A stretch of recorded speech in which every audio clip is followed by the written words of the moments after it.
दोस्तों, global economy में भारत की चमक दिन ब दिन बढ़ती जा रही है और अब उसे चीन के बाद अगला आर्थिक इंजन माना जाने लगा है, जिसका प्रमुख कारण है भारत में तेजी से बढ़ती मैन्युफैक्चरिंग क्षमता और वैश्विक कंपनियों का भारत की ओर झुकाव। जहां एप्पल से लेकर टेस्ला तक तमाम दिग्गज कंपनियां अब भारत में अपने प्लांट लगा रही हैं, जिससे देश में रोजगार के अवसरों में बूम आया है और आम लोगों की आय में भी वृद्धि हो रही है। जबकि केंद्रीय मंत्री पीयूष गोयल के अनुसार भारत इस साल एक्सपोर्ट के मामले में नया इतिहास रचने जा रहा है। साथ ही भारत ड्रोन निर्माण में आत्मनिर्भर बनने की ओर अग्रसर है, जिससे पाकिस्तान जैसे देशों की चीन और तुर्की पर निर्भरता का जवाब भी दिया जा सकेगा। पूरी डेवलपमेंट क्या है, आइए समझते हैं आज की इस वीडियो में। लेकिन आगे बढ़ने से पहले इस वीडियो को एक लाइक करके चैनल को सब्सक्राइब जरूर कर लीजिए, क्योंकि यह आपके लिए सिर्फ 1 सेकंड का काम है, लेकिन इससे हमारी काफी बड़ी मदद होती है। दरअसल भारत की वैश्विक अर्थव्यवस्था में बढ़ती भूमिका अब केवल आंकड़ों तक सीमित नहीं रही, बल्कि जमीन पर भी उसका असर साफ नजर आने लगा है। चीन के बाद भारत को ग्लोबल इकोनॉमी का नया इंजन माना जा रहा है, क्योंकि अब दुनिया की बड़ी बड़ी कंपनियां भारत में निवेश कर रही हैं और मैन्युफैक्चरिंग हब के रूप में देश की नई पहचान बन रही है। इससे जहां युवाओं के लिए रोजगार के नए अवसर खुले हैं, वहीं आम लोगों की आमदनी में भी तेजी से बढ़ोतरी हो रही है। हाल ही में आई एक रिपोर्ट के अनुसार इनकम इक्वालिटी के मामले में भारत ने अमेरिका, चीन और G7 देशों को पीछे छोड़ दिया है और अब वह दुनिया का चौथा सबसे बड़ा देश बन गया है, जो न केवल भारत की आर्थिक मजबूती का संकेत है, बल्कि इस बात का भी प्रमाण है कि देश में समृद्धि अब केवल एक वर्ग तक सीमित नहीं रही। लेकिन देखा जाए तो दुनिया में भले ही रूस यूक्रेन युद्ध, इजराइल हमास संघर्ष और लाल सागर संकट जैसी चुनौतियां छाई हों, लेकिन इन तमाम वैश्विक उथल पुथल के बीच भारतीय उद्योग जगत मजबूती से खड़ा है और नए कीर्तिमान स्थापित करने की ओर अग्रसर है। जबकि वाणिज्य एवं उद्योग मंत्री पीयूष गोयल ने हाल ही में कहा कि 2025 से 26 तक भारत का वस्तु एवं सेवा निर्यात $900 अरब के पार जा सकता है, जो एक ऐतिहासिक उपलब्धि होगी। और देखा जाए तो पहले ही भारत 2023 से 24 में $778 अरब का निर्यात कर चुका है और 2024 से 25 में यह आंकड़ा $825 अरब तक पहुंच गया है, जो इस बात का प्रमाण है कि भारतीय कंपनियां अब वैश्विक चुनौतियों का डटकर सामना कर रही हैं और दुनिया भर में मेड इन इंडिया का डंका बज रहा है। और आज जब दुनिया ट्रेड वॉर, भू-राजनैतिक तनाव और वैश्विक मंदी की आशंकाओं से जूझ रही है, तब भारत एक नई आर्थिक क्रांति की ओर बढ़ता नजर आ रहा है, जिसको लेकर भारतीय निर्यात संगठनों के महासंघ के अनुसार इस वित्तीय वर्ष में देश का समग्र वस्तु एवं सेवा निर्यात 21% की छलांग लगाकर $1000 अरब के ऐतिहासिक आंकड़े को पार कर सकता है, जो कि आजादी के बाद भारत के आर्थिक इतिहास में मील का पत्थर साबित होगा। और यदि यह लक्ष्य हासिल होता है तो भारत वैश्विक व्यापार मानचित्र पर एक आर्थिक महाशक्ति के रूप में अपनी स्थिति और भी मजबूत कर देगा, और वह भी ऐसे समय में जब अधिकांश देश सुस्ती से जूझ रहे हैं। लेकिन हाल ही में भारत और यूरोपीय संघ के बीच प्रस्तावित मुक्त व्यापार समझौता अब अपने निर्णायक मोड़ पर पहुंच चुका है,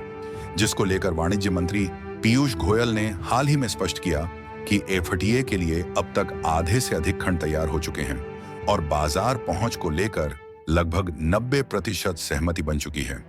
हालांकि सबसे बड़ी चुनौती गैर शुल्क बाधाओं को दूर करने की है, जिन्हें हटाए बिना व्यापार को पूरी तरह सहज और लाभकारी नहीं बनाया जा सकता। यह समझौता सिर्फ 2 क्षेत्रों के बीच व्यापार बढ़ाने तक सीमित नहीं रहेगा, बल्कि यह भारत को यूरोपीय बाजारों तक खुला रास्ता देगा और मेक इन इंडिया की ताकत को वैश्विक मंच पर और मजबूती से पेश करेगा। अगर यह FTA सफल होता है तो यह भारत के निर्यातकों, निवेशकों और रोजगार बाजार सभी के लिए एक गेम चेंजर साबित हो सकता है। फिलहाल भारतीय उत्पादों जैसे मिर्च, चाय, बासमती चावल, दूध, मुर्गी, मछली और रसायन को यूरोपीय संघ के बाजार में आज भी ऊंचे गैर शुल्क अवरोधों का सामना करना पड़ता है,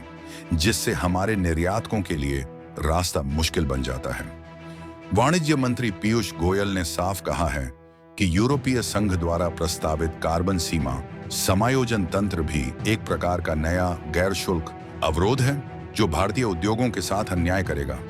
अगर इस तरह का कार्बन टैक्स लागू किया गया तो इसका सीधा असर भारतीय मैन्युफैक्चरिंग और निर्यात पर पड़ेगा। गोयल ने यह भी चेतावनी दी है कि भारत ऐसे किसी भी कदम का जवाब देने के लिए तैयार है, क्योंकि यह मसला सिर्फ व्यापार नहीं बल्कि निष्पक्षता और वैश्विक प्रतिस्पर्धा में संतुलन का है। अगर भारत को वैश्विक स्तर पर बराबरी का मौका नहीं दिया गया तो यह एक तरफा व्यापार नीति के खिलाफ एक मजबूत प्रतिक्रिया का कारण बन सकता है।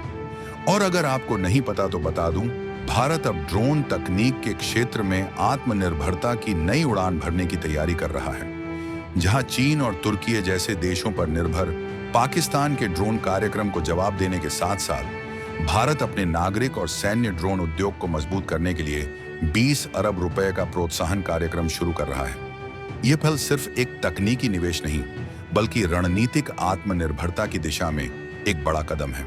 इससे देश में ड्रोन निर्माण को न केवल मजबूती मिलेगी बल्कि हजारों नई नौकरियों का सृजन भी होगा और स्टार्टअप्स को वैश्विक मंच पर प्रतिस्पर्धा करने का मौका मिलेगा। और देखा जाए तो मई में पाकिस्तान के साथ हुए 4 दिवसीय संघर्ष ने भारत को एक बार फिर यह एहसास दिलाया कि भविष्य के युद्ध अब जमीन पर सैनिकों से नहीं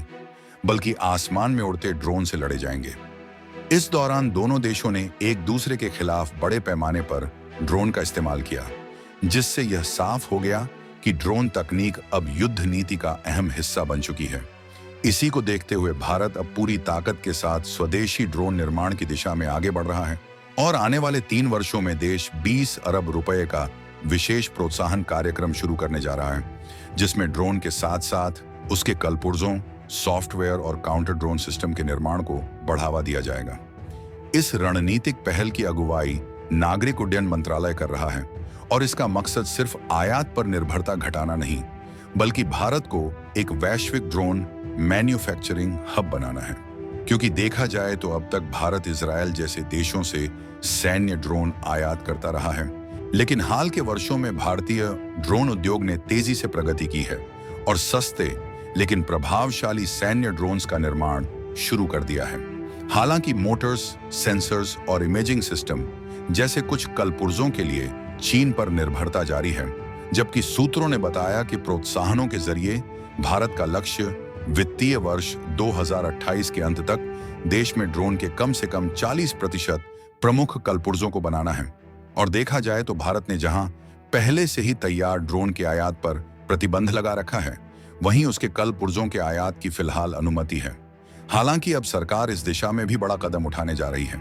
जिसके तहत स्वदेशी कलपुर्जों की खरीद और उत्पादन को बढ़ावा देने के लिए विशेष प्रोत्साहन योजना तैयार की जा रही है, ताकि भारत पूरी तरह से घरेलू तकनीक पर आधारित ड्रोन निर्माण में आत्मनिर्भर बन सके। हैरानी की बात यह है कि फिलहाल देश में 600 से अधिक ड्रोन विनिर्माण और संबद्ध कंपनियां काम कर रही हैं, जो इस सेक्टर के तेजी से फैलते भविष्य का संकेत देती हैं। यह न केवल भारत की तकनीकी ताकत को दर्शाता है बल्कि यह भी साबित करता है कि आने वाले वर्षों में भारत वैश्विक ड्रोन बाजार में एक बड़ा खिलाड़ी बनकर उभर सकता है। तो भारत सरकार की यह मेक इन इंडिया पहल के लिए कमेंट में जय हिंद जरूर लिखें और इस वीडियो को लाइक करके अपने खास मित्रों के साथ शेयर करें ताकि उन्हें भी यह महत्वपूर्ण जानकारी मिल सके। और इसी तरह और भी इंफॉर्मेटिव वीडियो पाने के लिए चैनल को सब्सक्राइब अवश्य करें। जय हिंद, जय भारत।